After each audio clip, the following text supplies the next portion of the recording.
Hello, my friends. Hello, and welcome once again to stately Vaughan Manor, where Roger and future Roger have returned for future Roger's random book show.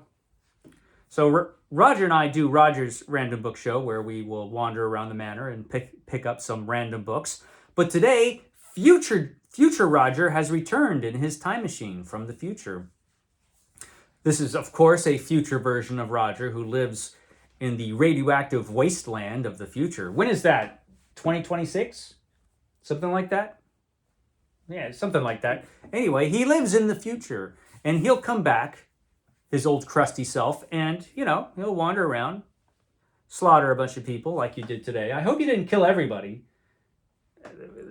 The staff always, suddenly start vanishing when the two Rogers get together.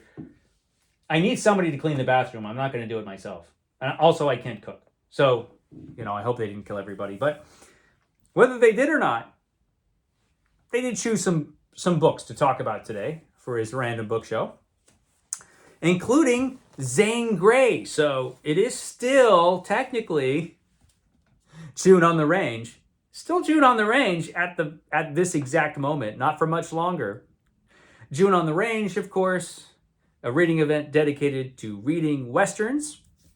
And I pulled out a very famous Western author here with Zane Grey. And future Roger picked these because everybody loves these old Avenel omnibus volumes that you'll find in the used bookstores fairly often. And this is 5 complete novels from Zane Grey. This has Riders of the Purple Sage, To the Last Man, The Thundering Herd, The Hash Knife Outfit, and West of the Pecos, all complete and unabridged. And yeah, like I said, these Avenel books, these Avenel omnibus volumes are always cool, and they had a bunch of them. As it says on the back flap here, what are they advertising here? We've also got Earl Stanley Gardner. You could find one of these volumes for Earl Stanley Gardner. O. Henry, Jack London, Louis L'Amour, Agatha Christie, of course. You could probably find a bunch of Agatha Christie volumes from this publisher. So that's the first one. But I've also got this one, which looks like an ex-library volume. No, maybe somebody just wanted to protect it. This one has The Lone Star Ranger, which we read for June on the Range. Was it last year or the year before? I can't remember. But it was a good book whenever we did read that one. The Rainbow Trail, Under the Tonto Rim, and Wyoming. So, yeah, Zane Grey. These are pretty cool. And yeah, if you ever see these lying around, they're always worth picking up. Always. No matter what the author, who the author is, they're always worth picking up. I've got a few of these lying around the manor in various places. And so, yeah, we just picked up Zane Grey just to help us say goodbye to June on the Range, which has been really a lot of fun this year. It's been terribly busy.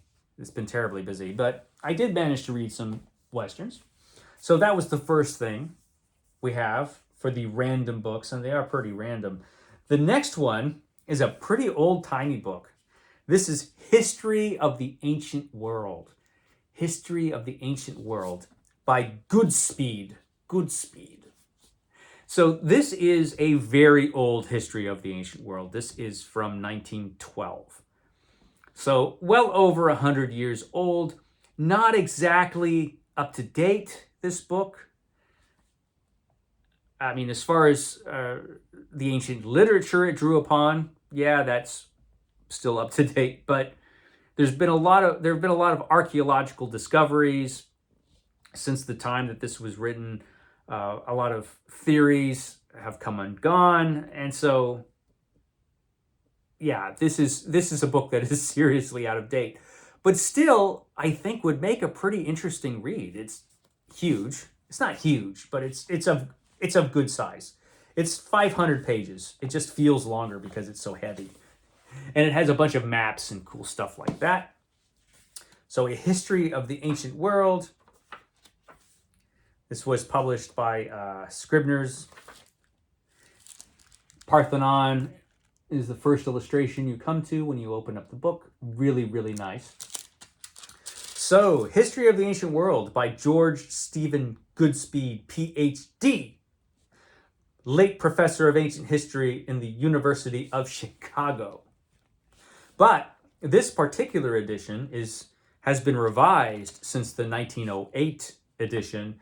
This one was revised by William Scott Ferguson, PhD, and Stillman Percy Robert Chadwick, AM, who is an instructor in history, Phillips Exeter Academy, with illustrations, maps, and plans. This book is full of plans, Rogers.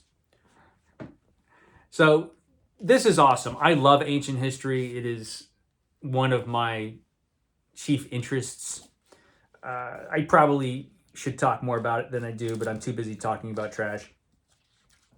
But yeah, this book looks really interesting and has a ton of illustrations in here. Here we have some Greeks. Lots of illustrations in this volume. A bunch of old tiny pictures.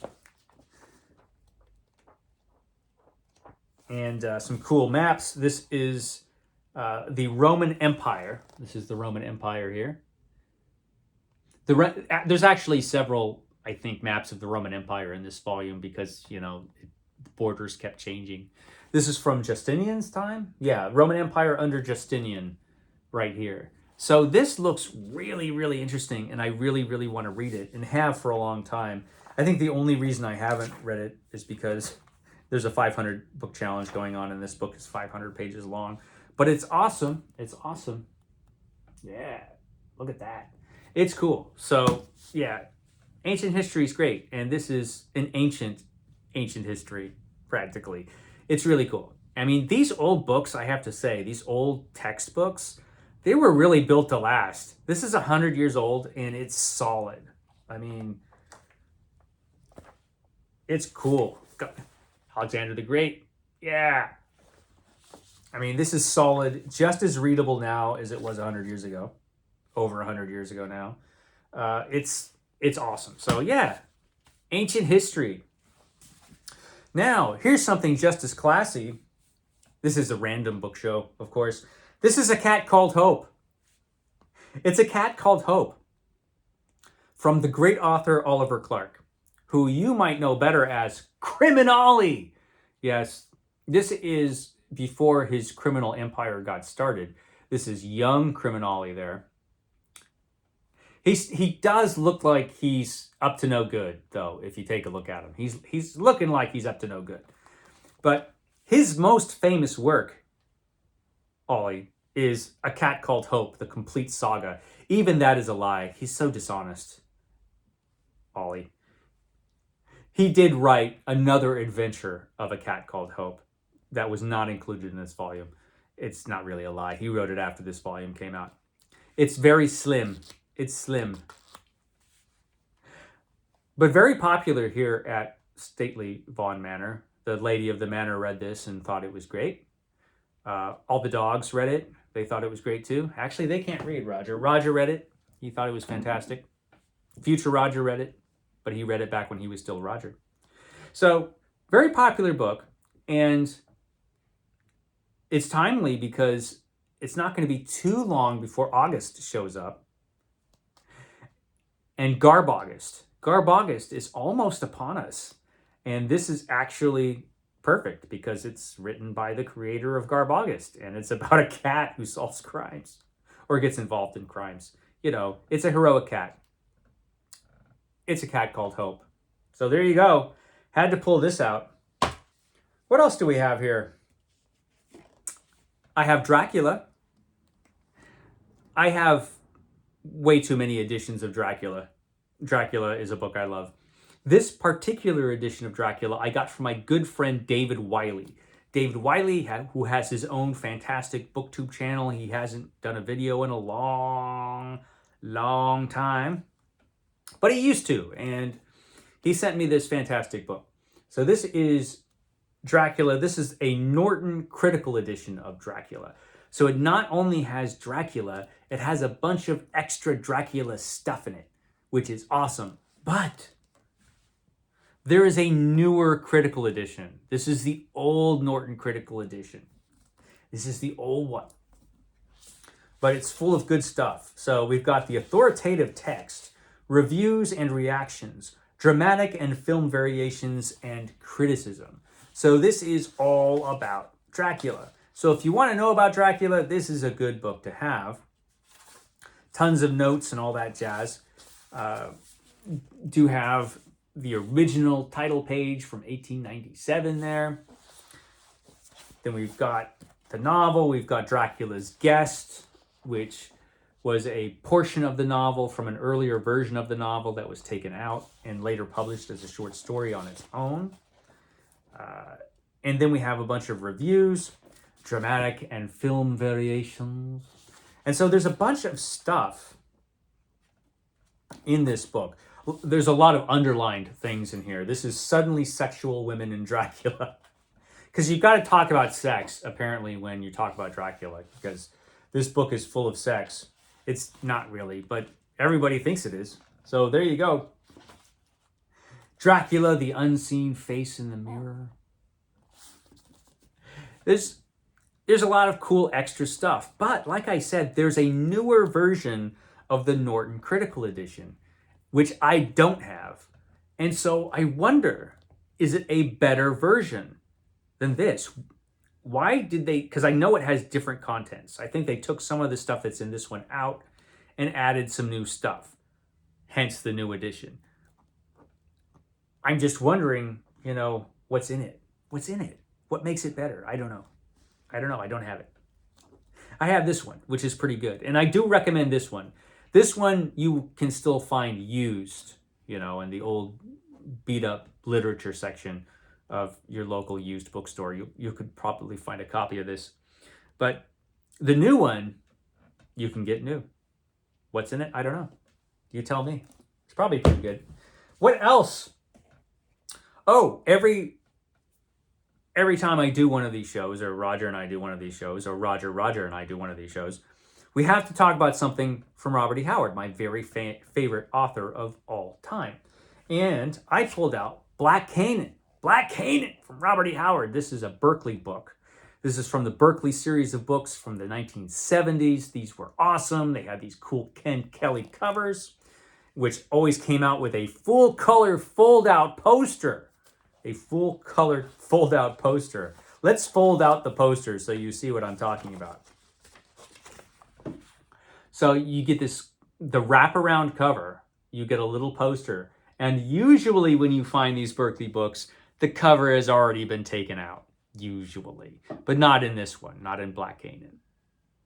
You can get this cool guy fighting these giant crabs here in this nice little poster that you can put over your bed or something. I don't know what you do with it. But fold out poster, it's awesome. Black Canaan. This is a collection of Robert E. Howard's short stories that were published mostly in Weird Tales. It has an interesting introduction from Gahan Wilson. This is, first off, not a collection of the best stories that Howard ever wrote. It is for the completist, for someone seriously intrigued by the author and his works. But that does not in any way mean it is a dull or uninteresting collection. It would be physically and spiritually impossible to assemble a dull or uninteresting collection of Howard's stories. Even when he is off stride and writing in his sleep, I seriously suspect The Haunter of the Ring was written in his sleep. The stuff that made him one of the top authors in the old pulp days makes him a roaring success in the present and will surely thrust him forward to increasing popularity in the future. And it has. We are experiencing a great resurgence of interest in Robert E. Howard nowadays, which makes this book really cool. And it's full of stories that are not his best, according to Mr. Wilson, but are usually pretty good. In fact, actually, the first story, Black Canaan is really good. That's a really good horror story. This volume cannot speak, Rogers. This volume also has Delenda Est, The Haunter of the Ring, The House in the Oaks, The Cobra in the Dream, that might have been written in his sleep, Dermod's Bane, People of the Black Coast, The Dwellers Under the Tombs, The Noseless Horror, which is a great pulp story title. That's a pulp story title if I ever heard one. And Moon of Zimbabwe. So it is for the Howard completist. Actually, it's a pretty good collection of Robert E. Howard's weird stories. Most of these were published in Weird Tales, at least. It's good stuff, actually. Better than Mr. Wilson thinks, I believe. So, yeah, Black Canaan. By the author of Conan. Got to put Conan on the cover of all of these Robert E. Howard books. It's cool. If you ever see a copy of this, yeah, definitely get it. It's awesome. What else do we have? Okay, so we're about to enter Rocket Summer. We're almost at Rocket Summer, which happens in July, which is a reading event devoted to classic science fiction. And Rocket Summer, the title comes from Ray Bradbury. One of his stories that you could find in the Martian Chronicles is called Rocket Summer. And I had to pull out something Ray Bradbury, so I pulled out this. This is a big old collection of Ray Bradbury. This is gigantic. This is the stories of Ray Bradbury. This is the edition from Everyman's Library. There was actually an edition of these stories that was published, I think, in 1980. But the first Everyman's Library version of it was published in 2010, I think. Let me double check because I don't want to get that wrong. I don't want to get it wrong. Yeah, first Everyman's Library edition came out in 2010. And I bought it at, I still have the receipt. I bought it at Pegasus Books on Solano Avenue. And I bought this, when did I buy it? April 7th, 2010. At 3:56 p.m. exactly. I paid $32 for this book. And it was $3.12 tax. So I paid $35.12 for this book. And it's awesome. This is a huge collection, and it has stories from the Martian Chronicles and every other anthology he ever did. It has selections from those collections. Has a chronology of his life. And it has a ton of stories. And all of the stories that are his famous stories, I'm losing my receipt. All of the stories that are his famous stories are in here. It's just got so much good stuff. The Million Year Picnic, The Rocket Man, The Long Rain, The Sound of Thunder, of course. Golden Apples of the Sun is in here. So much cool stuff in this book. All Summer in a Day, The Illustrated Woman, The Screaming Woman, Tomorrow's Child, I Sing the Body Electric. It's full of stuff. This is a very large volume. How long is this? It's over 1,000 pages. So it's over 1,000 pages of Ray Bradbury. If you're only going to get one book by Ray Bradbury, this is probably the one.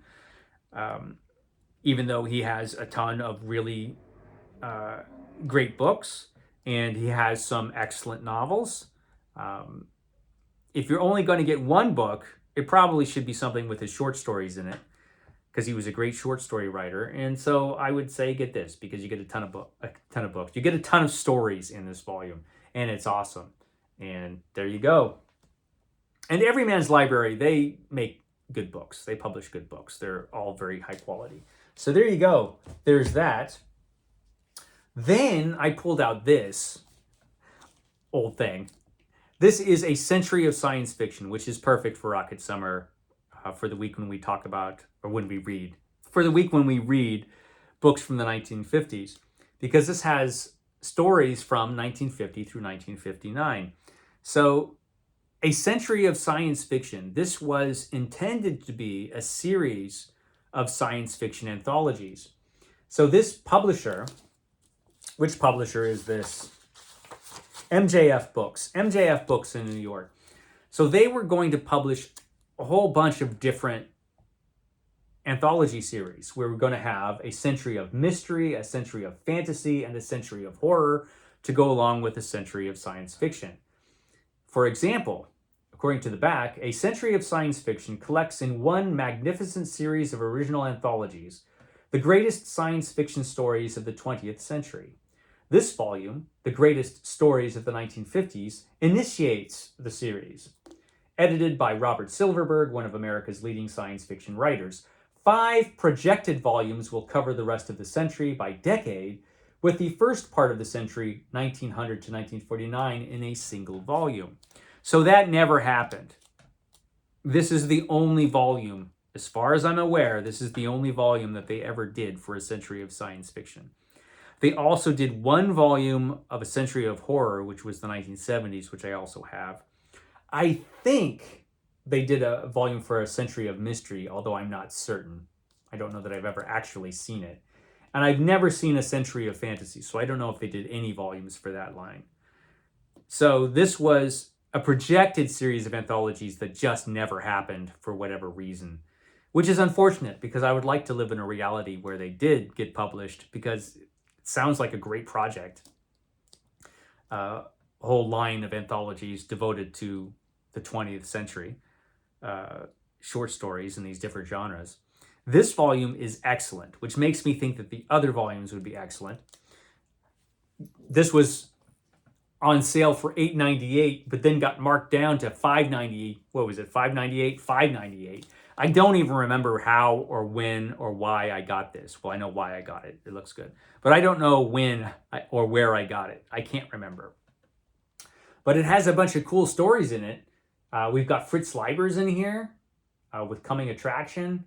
C.M. Kornbluth is in here with The Mind Worm. We've got Ray Bradbury in here, of course, with The Pedestrian. We've also got a story by James Blish, Walter M. Miller Jr., Philip Jose Farmer, Arthur C. Clarke, Henry Kuttner, William Tenn, Philip K. Dick in here with the Father Thing, which is a story I see anthologized everywhere.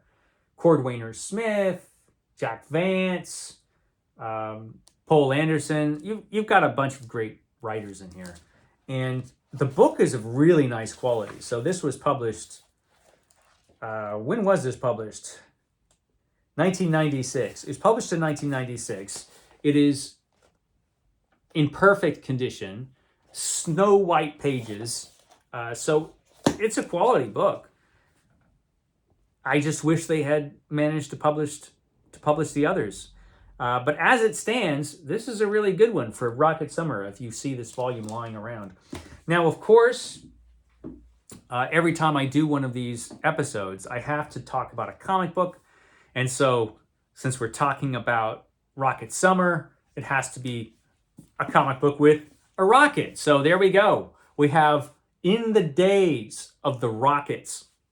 This is from the Atlas Comics Library, which is a series of books being published by Fantagraphics, where they reprint a bunch of comics from Atlas Comics, which was the comic book company that became Marvel Comics. Before Marvel Comics, and before the Fantastic Four, which kicked off the Marvel Age of Comics with their superheroes in the 60s, in the 1950s, we had Atlas, which published all kinds of different comics, crime comics. They did westerns. I'm sure they did westerns. They did all kinds of stuff. Horror. They did horror comic books. And so these Fantagraphics books are reprinting a lot of those old comics. And in this one, we get a bunch of their science fiction comics, like Space Squadron and Speed Carter's Spaceman.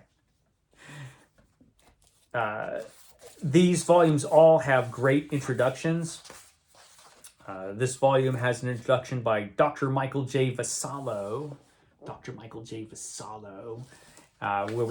And talking about these comics, puts them in the context of the time in which they were produced. Talks about the writers and artists who worked on the comics, and you actually get some artists that you would recognize. There's a lot of Joe Meaney in here. John Romita, that was another artist I was thinking of. So this is full of good stuff.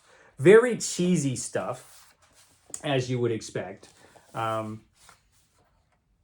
This is Space Squadron. Space Squadron. And these are published oversized on very nice matte paper. They include a lot of the old advertisements that were published in the comics. They have not been recolored as far as I know. So they look pretty much as they looked when they were originally published, just cleaned up, you know. This is cleaned up in a much, much higher quality paper than the original science fiction comics. And so these were really cheesy. They weren't nearly of the quality that you would find in EC comics, in Weird Science, for example. This is not at that level, but it's fun. This is fun stuff. Weird Adventures in the Future, Space Squadron. So about the pulpiest kind of science fiction you can get. Here we have Speed Carter Spaceman. Speed Carter Spaceman. It's awesome. This is awesome stuff. It's fun. You know, it's fun. That's what it is. They're not masterpieces, you know, but it's fun stuff. And I'll be doing a whole video actually about Weird Science, which is the best science fiction comic book that came in the 1950s. One of the best science fiction comic books ever was Weird Science. None of these comic books are the best science fiction comics ever, but they're interesting because they do show you, I think, probably a more typical level of quality for the comic books at the time. And yeah, they're just a cool little time capsule from the time that they were produced in the 1950s. And they're cool. So yeah, there you go. In the days of the rockets, all this Atlas stuff from Fantagraphics books are worth picking up if you're a comic book fan. So there you go. There's that. That's everything I'm going to talk about today, I think. I will catch you next time.